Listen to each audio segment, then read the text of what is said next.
divers, and happy Halloween Horror Month.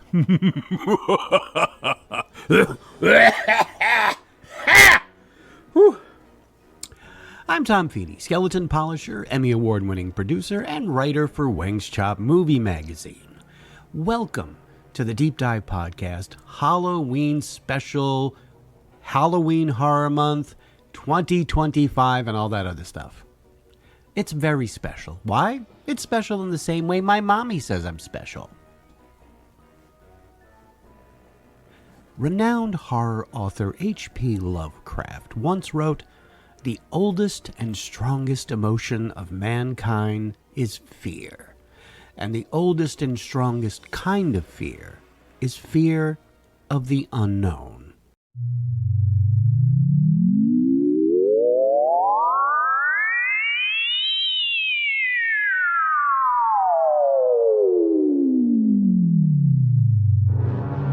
Now that certainly applies to our first installment of Halloween Horror Month.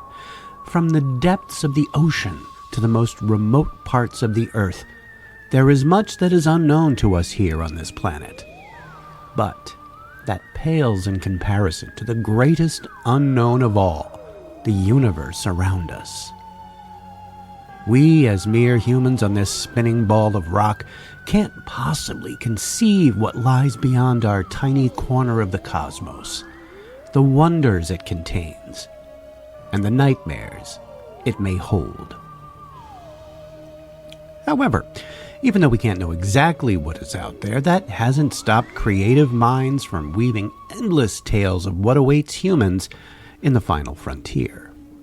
And that is this week's topic. There can be no discussion of terrorizing trips to the stars without mentioning what is perhaps both the greatest and most well-known sci-fi horror film of all time.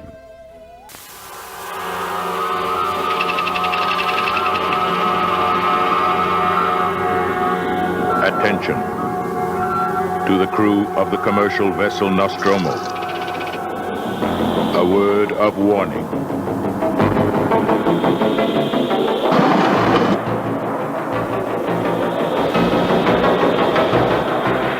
A word of warning.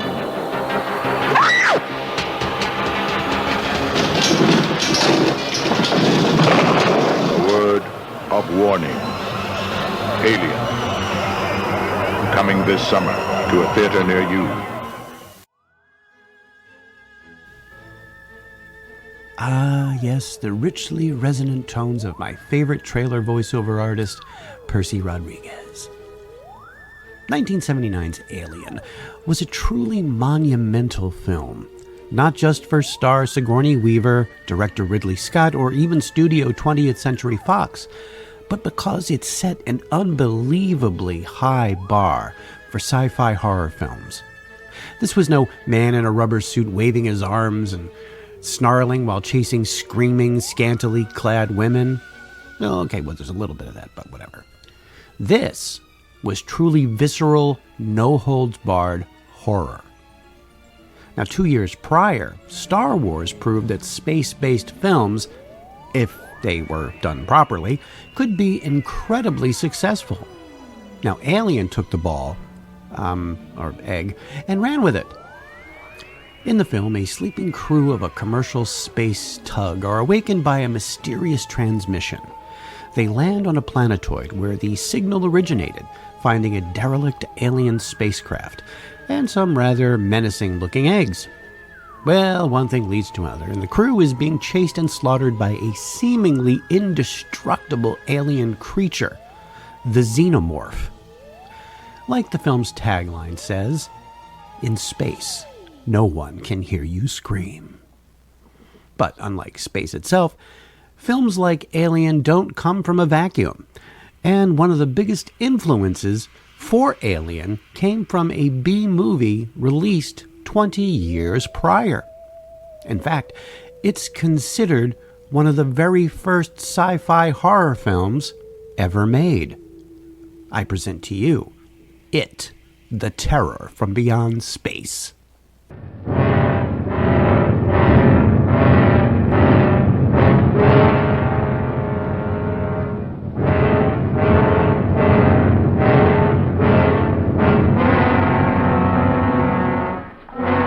How could that thing have gotten aboard? And why? Just to kill us? What is the usual reason an intelligent creature kills? It's hungry?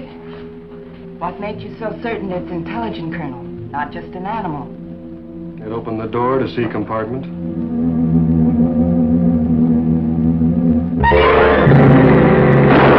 In the silent void of outer space, puny man matches his cunning against a monster from Mars running rampant, howling for all the flesh and blood on Earth.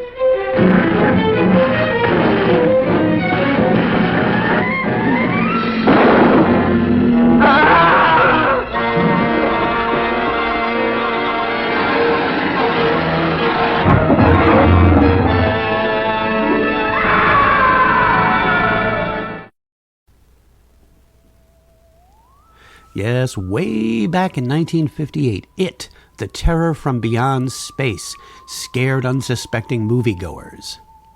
Set in the far, far-off year of 1973, the story follows a rescue mission to Mars after Earth's first expedition to the Red Planet ends in tragedy. When Colonel Edward Carruthers, the sole survivor of the original crew, faces a court-martial, he claims his comrades were killed by a mysterious creature.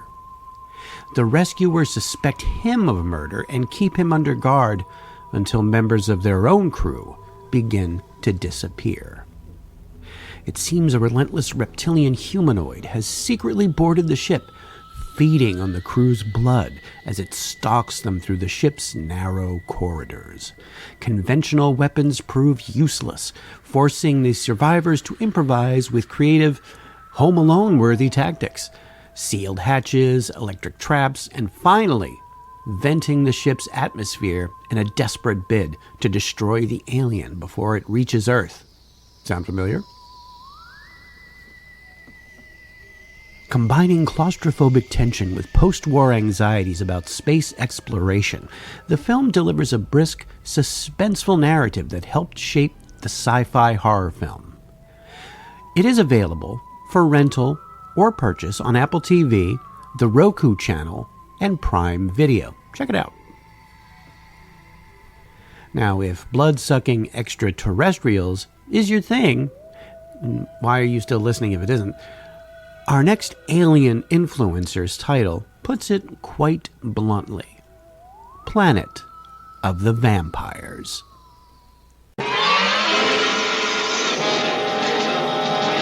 Let's prepare for a landing, Brad. Okay.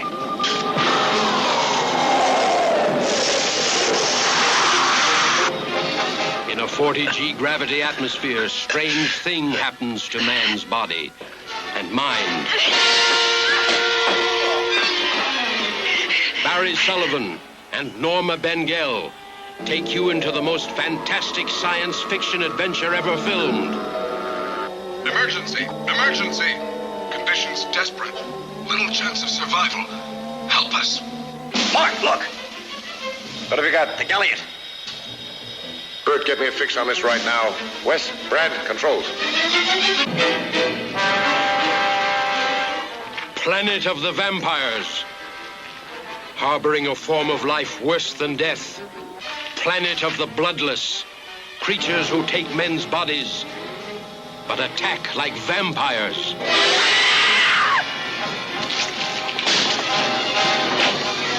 I'll tell you this, if there are any intelligent creatures on this planet, they're our enemies.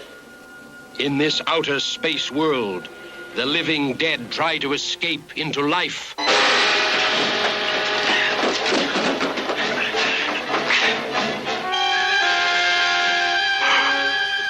Salas? No, just his body. And I'm just one of many beings on this planet. And we're fighting to survive. It's imperative that our race continue to exist. We arranged for several of you to kill each other so that we could take over your bodies. You are our last chance. No, never. We'll all of us give up our lives to save our own race.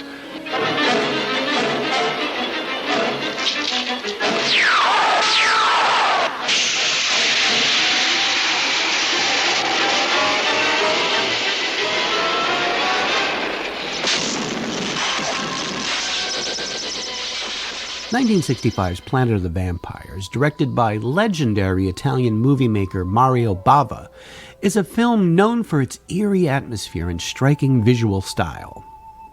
Shot in Italy on a small budget and using a mix of Italian and American actors, Planet of the Vampires begins as two spaceships respond to a mysterious distress signal from an uncharted planet, shrouded in a dense, glowing fog.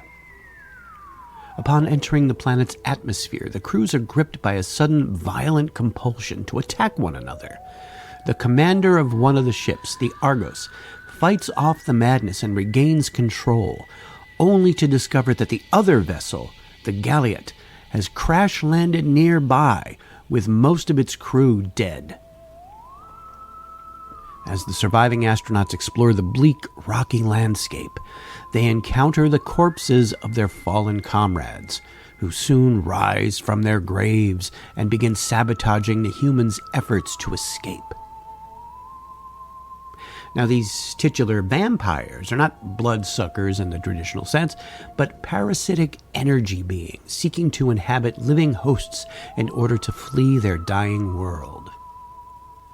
Now, realizing that the aliens plan to use their bodies to reach Earth, the quickly dwindling crew attempt a desperate return to space. Now, there is a cool final twist that I will not reveal here, but it's a good one. And if you wish, you can rent Planet of the Vampires on multiple streaming platforms like Apple TV and Prime Video. Lastly, we turn to a film that began as a student project, got turned into a theatrical picture, and is now considered a classic cult movie. Not only does this film have an amazing pedigree when it comes to young talent, but it's also a comedy. Yes, a comedy that influenced Alien. This is 1974's Dark Star. It is the future. Mankind has conquered the stars. He moves out to the endless interstellar reaches of the universe. An advanced exploration corps, a new breed of pioneer, must seek out unstable planets and destroy them. Drive sequence begun. Hit it, Pinback.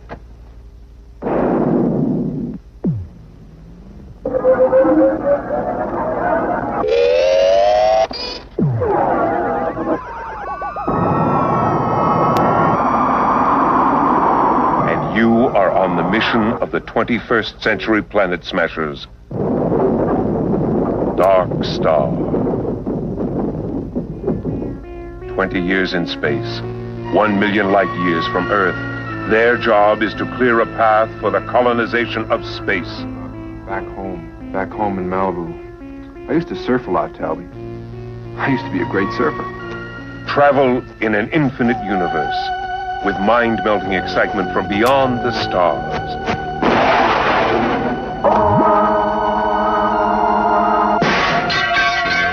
Computer to bomb number 20. Return to the bomb bay immediately. But I have received the operational signal.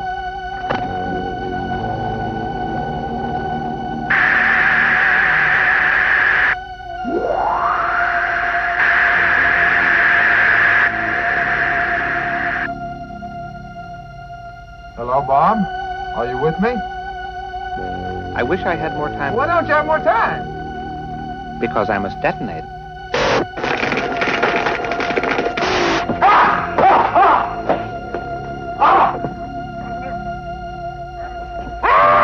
I must detonate. Commander Powell. Commander Powell, this is Doolittle. Can you hear me? Man, what happened, man?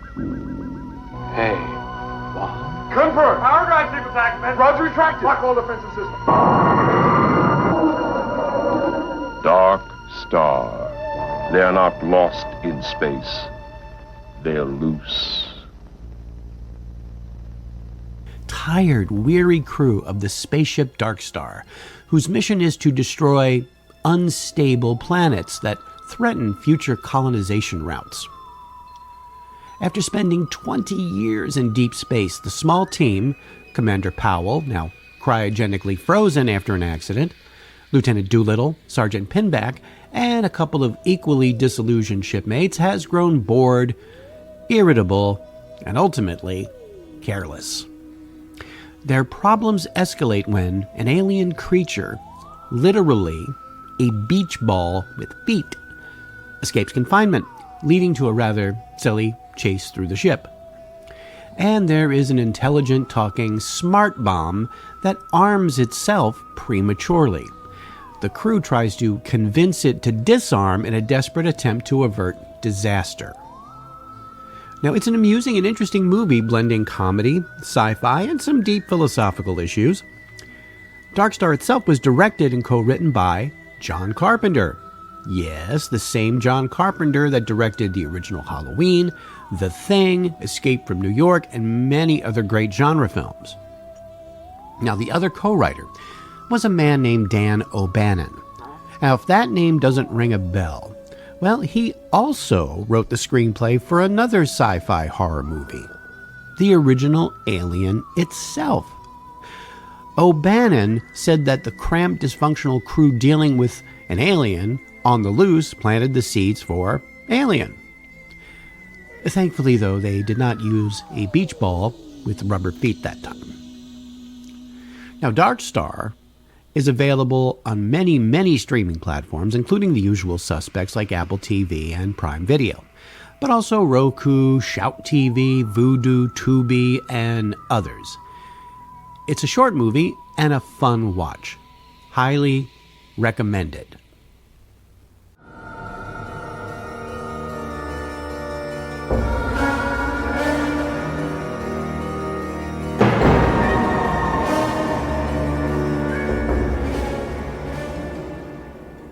Thanks for listening. Next time, put on your spurs, strap on that smoke wagon, and adjust your Stetson hat. We're riding into some good old Western horror. If you dare, please subscribe to this program through your preferred podcast purveyor, and write a review if you are so inclined. If you have any suggestions or comments, send them to thedeepdivepodcast@gmail.com. All clips used in this podcast are meant for educational purposes only, and not to infringe on existing copyrights. The Deep Dive Podcast family of programs are a production of Automaton Studios.